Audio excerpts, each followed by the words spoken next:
Salut et bienvenue pour cette première séance de formation en management des ressources humaines. Commençons d'abord par les évolutions historiques de la gestion des ressources humaines. Au premier temps, avec l'approche administrative de Henry Fayol, l'OAT, l'Organisation administrative du travail, il n'avait pas de fonction RH. Il n'y avait que le service secrétariat, un caractère administratif routinier et répétitif. Puis, l'apparition du premier service personnel avec l'approche de Taylor, l'Organisation scientifique du travail. Et avec les défis qui avaient connu la gestion du personnel, la gestion des ressources humaines avait le jour. Mais avec les mutations de l'environnement global et le développement de la science, aujourd'hui, on parle de management des ressources humaines plus que de la gestion des ressources humaines. Allons-nous d'abord connaître les défis contribuant à l'évolution de la gestion des ressources humaines.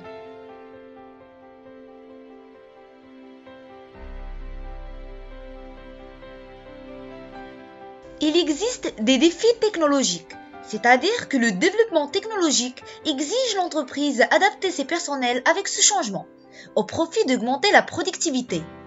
Les défis sociaux qui se reflètent dans le changement de style de vie et de l'esprit, et qui imposent les entreprises de rendre compte la communication interne, la motivation et la qualité des relations au travail. Les défis économiques qui se montrent bien dans le changement de l'environnement économique et réglementaire, et qui incitent les entreprises à s'améliorer et changer ses stratégies ressources humaines pour être flexibles.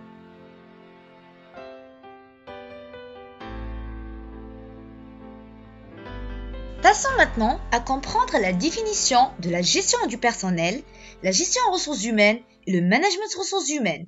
Puis, on va mettre l'accent sur la différence entre ces trois notions. Bon, la gestion du personnel est une gestion de nature administrative. Elle consiste à gérer les effectifs de l'entreprise en matière de recrutement, de formation, paiement des salaires, le suivi des mouvements du personnel par la gestion d'absentéisme, la gestion de congés, repos médical. Et aussi, elle concerne l'application du règlement intérieur et des lois et disciplines en vigueur.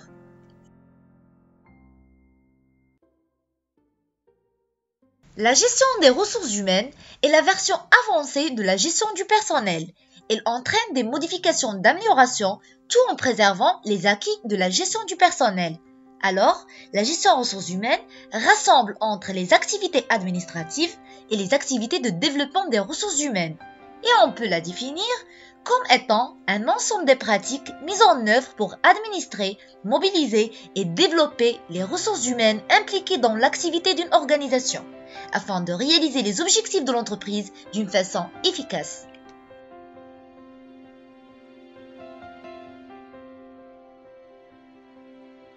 Le management des ressources humaines est un ensemble de pratiques managériales, vise la mise en place des stratégies et des politiques ressources humaines, ayant pour objectif la conduite, la motivation et le développement des ressources humaines, dans le but de réaliser les objectifs organisationnels d'une façon optimale et performante.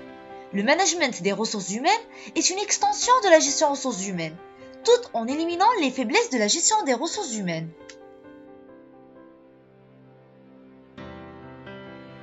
Maintenant, allons-nous à mettre en évidence la différence entre gestion du personnel, gestion des ressources humaines et le management des ressources humaines.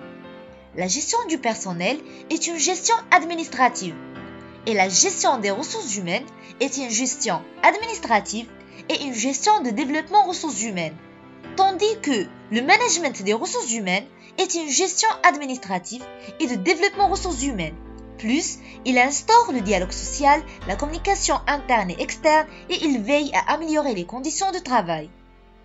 La gestion du personnel traite les employés comme des outils ou des machines, tandis que la gestion des ressources humaines les considère comme une ressource importante de l'organisation. Par contre, le management des ressources humaines considère l'être humain un avantage concurrentiel.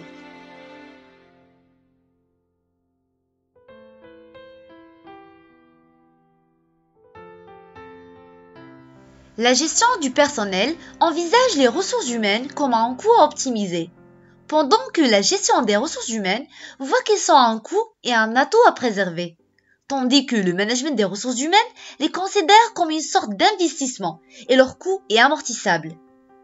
Bien que la gestion du personnel soit considérée comme réactive, la gestion des ressources humaines et le management des ressources humaines sont proactives. Réactif, c'est-à-dire il a une réaction rapide afin de faire face à un péril ou bien de saisir une opportunité. Et proactif, cela veut dire que c'est une gestion qui se repose sur des anticipations et des études a priori, et c'est une projection dans un avenir avant le déclenchement d'un élément perturbateur ou bien afin de planifier une politique d'ajustement et de développement.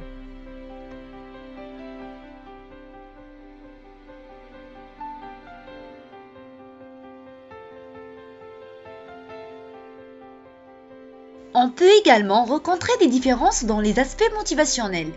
Tandis que la gestion du personnel tend à motiver les employés avec des rémunérations, des récompenses, des primes et aussi par la sanction, la gestion des ressources humaines tend à motiver par le biais de récompenses pécuniaires et par une motivation instrumentale qui renvoie à l'équité au travail, relations interpersonnelles de qualité, amélioration des conditions du travail, formation et gestion des carrières. Et le management des ressources humaines tend à motiver par ces facteurs, plus par l'autonomie au travail, la participation à la prise des décisions, l'implication au projet de développement de l'entreprise.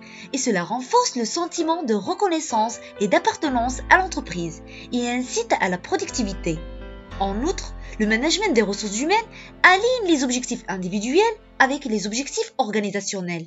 Comme ça, il réalise la performance organisationnelle sans être au détriment des personnels.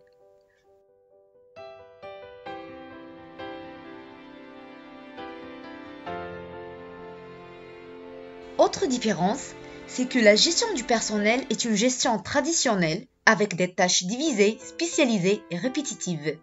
Et la gestion des ressources humaines est une gestion moderne dont les tâches divisées en groupes ou en équipes avec un contrôle strict sur les employés. Et le management des ressources humaines est un mode de gestion moderne, actualisé, il exige le travail en équipe et il favorise la culture de leadership avec l'autonomie au travail. La prise des décisions est lente dans la gestion du personnel, mais dans la gestion des ressources humaines, la décision est rapide et portée à court terme. Par contre, le management des ressources humaines a une planification stratégique à long terme et les décisions sont rapides et flexibles. Et enfin, la gestion du personnel vise l'augmentation de la productivité et la GRH renvoie à l'efficacité au travail. Et le management des ressources humaines vise la performance individuelle et organisationnelle. L'efficacité, c'est le fait de pouvoir atteindre les objectifs. L'efficience, c'est utiliser les moyens et les ressources d'une manière optimale. Et la performance, c'est le produit de l'efficacité et de l'efficience et l'aboutissement au bon résultat.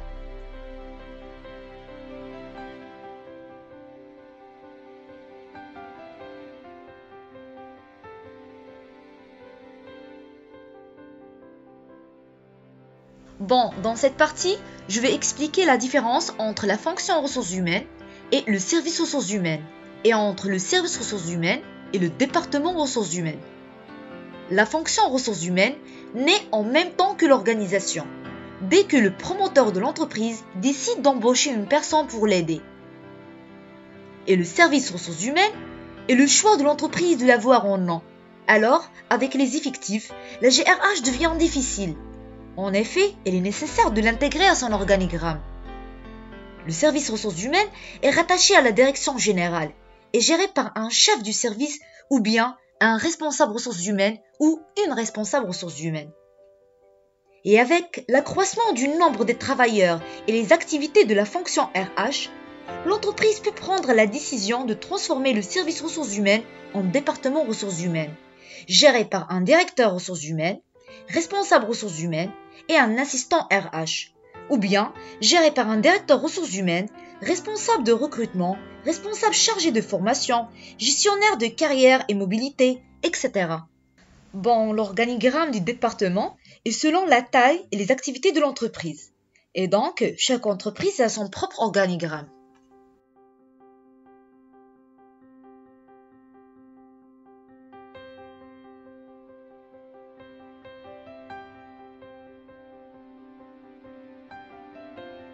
Avant de terminer, je vais aborder les objectifs de la fonction ressources humaines et les activités du management des ressources humaines. Les objectifs du management des ressources humaines se résument en 5 objectifs premier objectif, c'est attirer. C'est-à-dire attirer vers la société le nombre suffisant de personnes possédant des habilités et de l'expérience et des compétences. Conserver, c'est-à-dire conserver par la gestion de carrière et la promotion. Développer par la formation et la mobilité pour acquérir des nouvelles compétences. Motiver et satisfaire par la rémunération au mérite, bonne communication avec les salariés, réduction du danger d'accident au travail. En plus, les autres facteurs que j'ai expliqués dans la partie précédente, comme le style de management, la participation à la prise des décisions, etc. Et enfin, c'est être efficace, c'est-à-dire être efficace par l'acquisition et la conservation des ressources humaines qualifiées, l'atteinte de hauts niveaux de performance, la production de produits de qualité, le contrôle des coûts, de l'absentéisme et la rotation du personnel, et l'assurance d'une qualité de vie positive et satisfaisante et le respect des lois et règlements.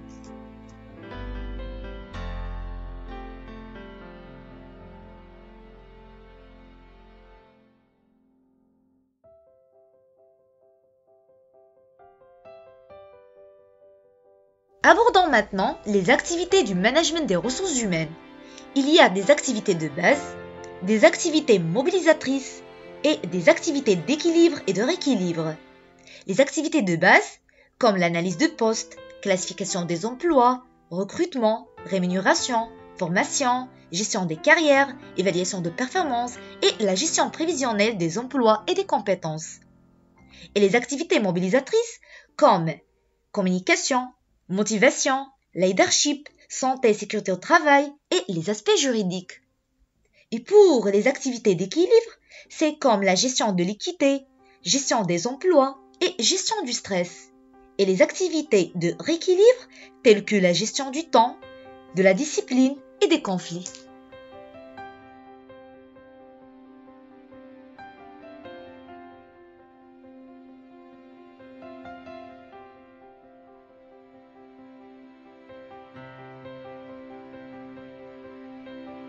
Ma vidéo est terminée et ne vous oubliez pas que ma finalité ultime c'est l'apprentissage pour tous.